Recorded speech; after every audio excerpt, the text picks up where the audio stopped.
आतापर्यंत आपण बऱ्याच वेळा मूव्हीजमध्ये किंवा वेगवेगळ्या व्हिडिओजमध्ये बघितलं असणार आहे की रोड ॲक्सिडेंट झालेल्या व्यक्तीला त्यांच्याकडे पैसे नसल्यामुळे प्रॉपर ट्रीटमेंट मिळाली नाही आणि तिथं त्यांचा मृत्यू झाला.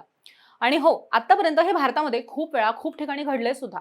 पण आता असं न होण्यासाठी जानेवारी 2024 मध्ये भारत सरकारनं पीएम राहत योजनेला सुरुवात केली. या योजनेचं पूर्ण नाव road accident victim hospitalisation and assured treatment असं आहे. या योजनेअंतर्गत अपघातातील जखमींना पहिल्या 7 दिवसांपर्यंत रुग्णालयात 1.5 लाख रुपयांपर्यंतचे मोफत आणि कॅशलेस उपचार मिळणार आहेत, ज्यामुळे तातडीच्या उपचाराअभावी होणारे मृत्यू टळणार आहेत. आणि गोल्डन आवरमध्ये म्हणजेच अपघातानंतरच्या पहिल्या तासामध्ये त्वरित उपचार मिळतील, ज्यामुळे लोकांचा जीव वाचणार आहे. जीवघेण्या अपघातांमध्ये 48 तासांपर्यंत आणि इतर अपघातांमध्ये 24 तासांपर्यंतचा उपचार ह्यामध्ये देण्यात येतोय. अपघाताच्या ठिकाणाहून 112 नंबरवरती इमिडिएट कॉल करणं गरजेचं आहे. या योजनेमधली मुख्य बाब हीच आहे की ह्यामध्ये कुठल्याही रुग्णाला त्यांच्याकडे पैसे नसल्यामुळे त्यांचे उपचार रोखण्यात येणार नाहीयेत.